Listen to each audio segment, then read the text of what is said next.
bahas lagi tentang matematika. Jadi untuk kalian yang udah tonton part 1 sama part 2 dari bab ini, eksponen dan logaritma, ini adalah part terakhir atau part 3 yang membahas tuntas tentang logaritma, math people. Di video terakhir kakak udah jelasin ke kalian perihal logaritma itu sendiri, sedikit membahas tentang konsepnya.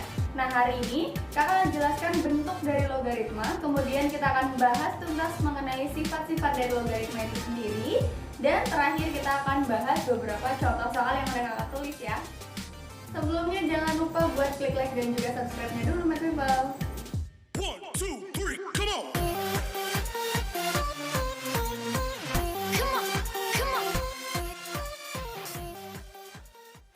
Nah, topik yang pertama, kita akan menjelaskan tentang eksponen dan logaritma. Jadi, eksponen itu kan perpangkatan, kemudian logaritma itu adalah kebalikannya, di mana kita akan mendapatkan nilai yang sebanding tapi dengan cara yang berkebalikan gitu.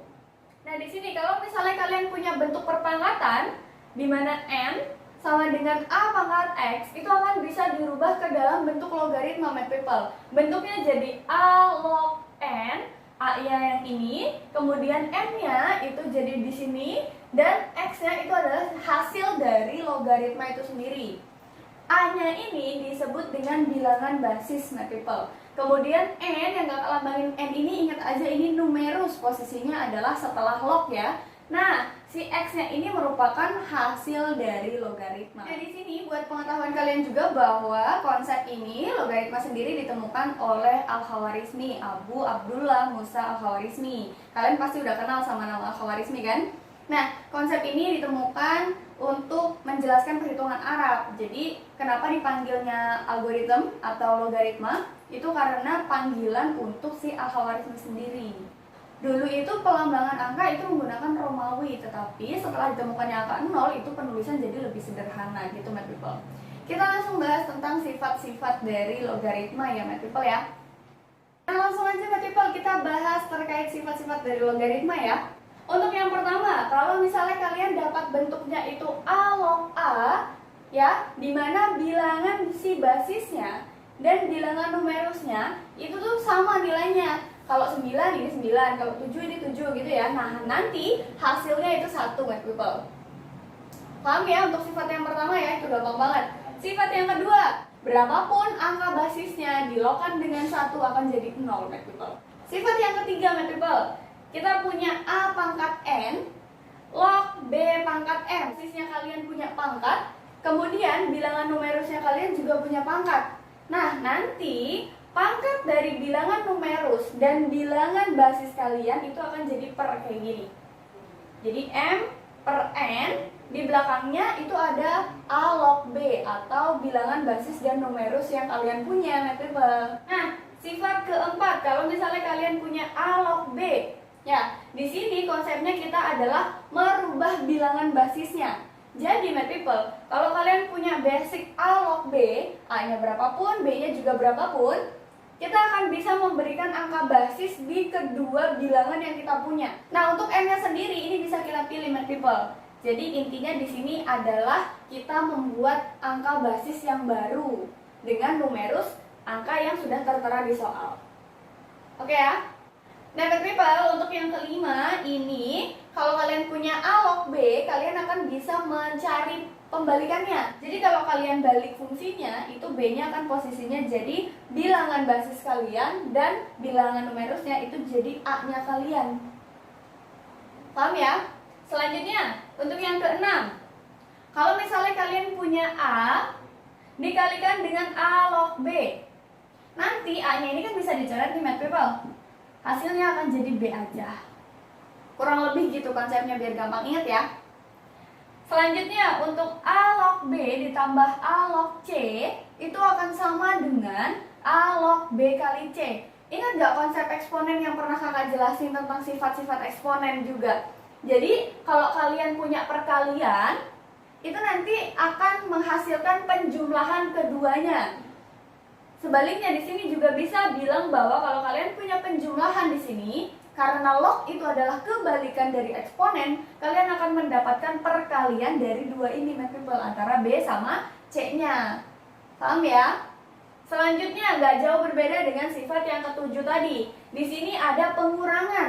Pengurangan itu pasti temennya adalah pembagian. Kalau misalnya kalian punya pembagian pangkat, itu nantinya akan jadi pengurangan pada pangkatnya. Paham ya? Nah, di sini karena logaritma itu kebalikan dari eksponen, maka kalian akan bisa mendapatkan bentuk pengurangan antara A log B dikurang dengan A log C menjadi pembagian A log B per C. Paham ya? Selanjutnya, sifat ke-9. Sifat A log B dikalikan dengan A log C. Ingat ini dikali ya.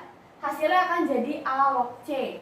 Sifat yang ke-10 ini kalian bisa merubah yang tadinya positif jadi negatif atau sebaliknya. Caranya gimana? Caranya lihat si bilangan numerusnya. Kalau dia itu pecahan, kita balik ya. Yang tadinya B per C itu dibalik jadi C per B. Kebayang ya 10 sifat yang hari ini kita bahas. Nah, kakak mau kasih beberapa contoh soal biar kalian itu lebih paham terkait sifat dari logaritma. Jadi pengerjaan soal itu harus kalian dasarkan sama sifat-sifat yang ada, biar setiap langkah yang kalian kerjakan itu nggak salah di awal gitu. Oke, fokus, selamat mood dulu, jaga moodnya, kita lanjut ke contoh soal.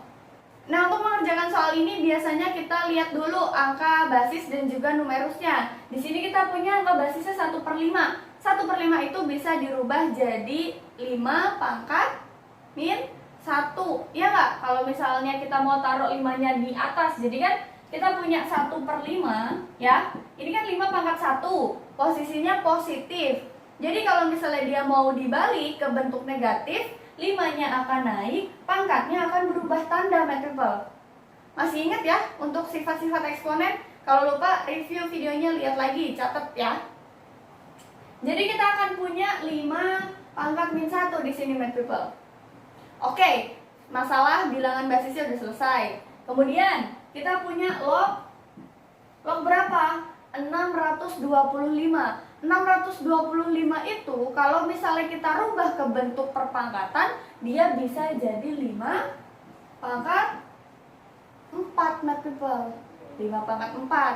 Nah, dari sini aja kita udah tahu nih sifat logaritma yang mana yang bisa kita pakai untuk menyelesaikan soal 1. Kita bisa perhatikan sifat yang ketiga, my people. Lihat, kakak punya A pangkat N, bilangan basisnya punya pangkat. Log B pangkat M, bilangan numerusnya juga punya pangkat. Ini sama dengan soal satunya kita yang udah kita rubah. Hasilnya adalah M per N atau pangkat dari numerus dibagi dengan pangkat dari basis, kemudian A log B seperti biasa. Oke? Kita masukkan. Jadi kita akan punya apa, my people? 4 per min 1, betul? Dikalikan dengan 5 log 5. 5 log 5. Nah, di sini kita sudah dapat angka 4 per min 1. Dari mana, Kak? Dari pangkatnya si 5 bilangan numerus dan pangkatnya si 5 bilangan basis. Min 1-nya. Nah, setelah itu kita juga dapat 5 log 5 atau setelah pangkatnya dikeluarkan, di sininya 5, terus numerusnya juga 5. Lihat, kalau 5 log 5, sifat kita yang pertama A log A, hasilnya berapa? 1. Berarti hasilnya akan jadi berapa? Min 4. Gimana? Udah paham ya untuk soal 1 ya? Semoga kalian paham. Sekarang kita lanjut ke soal yang kedua. Kalau kita punya bilangan basisnya adalah 64, log 1/16, my people. Lihat di sini tuh cara ngerjainnya, kalian lihat dulu antara 64 sama 16 itu kan kayak ada bilangan tertentu yang kalian pasti sudah tahu berapa bilangan basisnya. Di sini kita akan dapetin 2 pangkat 6. Paham ya? Log 1/16 itu jadi berapa? Ingat sifat eksponen perpangkatan yang kemarin, kalau seper itu pangkatnya akan jadi kebalikan tandanya. Kalau misalnya kita punya 1/16, anggaplah 16 ini 2 pangkat 4. Ya, 2 pangkat 4-nya positif kan? Kalau kita mau naikin ke atas, pangkatnya jadi negatif. Jadi 2 pangkat min 4. Paham? Selanjutnya udah deh, tinggal kita pakai rumus yang tadi atau sifatnya yang ketiga, math people. M per N, kita ambil pangkatnya aja. Kalau bilangan basis dan numerusnya sama, berarti nanti hasilnya akan 1. Tinggal kita ambil pangkatnya aja. Min 4 per 6, berapa? Min 2 per 3. Terus 2 log 2-nya jadi berapa, Kak? Jadi 1, nggak usah ditulis. Paham ya? Semoga membantu kalian buat memahami logaritma. Soal yang ketiga, kita punya ada perpangkatan, terus pangkatnya itu dalam bentuk logaritma, Kak. Jadi kita punya 4 pangkat 3 dikalikan dengan 5 pangkat 2 log 5. Ingat ya, log ini sebagai pangkatnya si 4. Nah, ini gampang aja, kelihatannya emang rumit, tapi sebenarnya gampang. Kalian tinggal lihat, bilangan basisnya sama bilangan numerusnya itu sama. Nah, kita tinggal lihat pangkatnya aja kan, berarti di sini pangkat 2 nih, Kak. Terus yang ini pangkatnya nggak ada, berarti berapa? 1 kan? Berarti jadi berapa? 1 per 2, M per N. Ya, berarti 4 pangkat 3 ini dikalikan dengan 1 per 2. 5 log 5-nya jadi 1 aja, nggak usah ditulis. Ya, sekarang hasilnya tinggal 4 pangkat 3 per 2 deh. Paham ya? Ini bisa kalian rubah ke bentuk akar juga loh. Ingat materi akar yang baru kemarin kita bahas ya. Sebagai penutupan, kalian harus tahu juga soal yang kemarin kakak sempat singgung di awal video untuk logaritma kemarin. Kita langsung bahas aja soal yang keempat. Di sini si Yusuf itu adalah seorang pelajar kelas 10 intinya. Dia nabung terus dia punya uang sebesar 1 juta rupiah. Setelah dia punya uang 1 juta itu, dia pikir dia akan lebih aman kalau misalnya dia menyimpan di bank. Nah, untuk menyimpan di bank itu dia dapat bunganya adalah 10% per tahun, math people. Di sini dia pengen nih, pokoknya uang aku nantinya harus jadi 1.464.100 rupiah. Kira-kira butuh waktu berapa lama ya si Yusuf ini? Nah, soal-soal semacam itu bisa banget dikerjakan dengan konsep logaritma. Jadi karena kalian mau menyelesaikan persoalan dalam bentuk pangkat, kalian bisa menggunakan logaritma agar hasilnya bisa ditemukan dengan mudah, math people. Ini untuk informasi tambahan ya, semoga kalian bisa mengerti dan mempunyai gambaran terkait manfaat dari rumus-rumus logaritma ini. Misalnya kita punya ST atau jumlah uang di waktu T. Kemudian kita punya S0 atau jumlah uang di waktu 0 sebelum dia itu nabung di bank atau modalnya dia ya. Kemudian 1 ditambahkan dengan bunganya. Kemudian dipangkatkan dengan T atau waktu menabungnya. Nah, yang mau kita cari siapa? Si T. Kita mau cari si T ya. Karena T-nya ini pangkat, posisinya dia itu di belakang. Ya, jadinya kita harus menggunakan konsep logaritma, math people. Kita masukkan dulu angka-angka yang sudah diketahui ya. Sekarang kita udah dapat nih 1.464.100 itu akan sama dengan 1 juta dikalikan dengan 1 plus bunga. Bunganya berapa, Kak, tadi? 10%, 0,1 ya. Pangkat T, T-nya kita belum tahu. Nah, kalau misalnya udah kayak gini, kalian tinggal pindahkan si 1 juta ke depan atau pindah ruas ke depan ya. Berarti akan jadi 1.464.100 dibagi dengan 1 juta, math people. Karena di belakang dia dikali, kalau pindah ruas dia jadi dibagi gitu. Sama dengan 1 plus 0,1 pangkat T. Kemudian kita akan bisa menyelesaikan si pangkatnya ini atau menemukan nilai T dengan membuat log di kedua ruas. Jadi kita bikin log 1.464.100 dibagi dengan 1 juta. Sama dengan, ini dilogkan juga, math people. Tapi untuk merubah log ke dalam pangkat atau pangkat ke log, ini dioper ke depan. Jadi T log 1,1.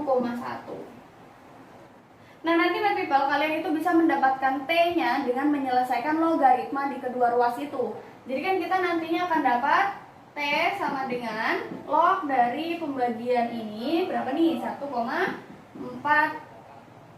641 dibagi dengan log 1,1 Math people. Kalau misalnya kalian cari di kalkulator, nanti kalian akan dapatkan T-nya ini sama dengan 4 tahun Math people. Semoga konsep-konsep logaritma bisa tertanam dengan baik ke kalian, sehingga kalian bisa memanfaatkan konsep logaritma ini ke dalam ilmu yang lebih luas, gak cuma di bidang ekonomi kayak gini. Ini di bidang ekonomi ya, buat kalian yang masih SMA, kalian harus banyak belajar biar kalian itu tahu lebih banyak terkait logaritma dan juga eksponen tentunya. Mungkin sekian dulu pembahasan aku di video kali ini, the last part dari babnya eksponen dan juga logaritma. Kita akan bahas bab selanjutnya di bab 2 nantinya di dalam matematika kelas 10. Jangan lupa kalian tetap jaga moodnya untuk belajar matematika. Salam math mood dulu. Semoga bermanfaat math people. Wassalamualaikum warahmatullahi wabarakatuh.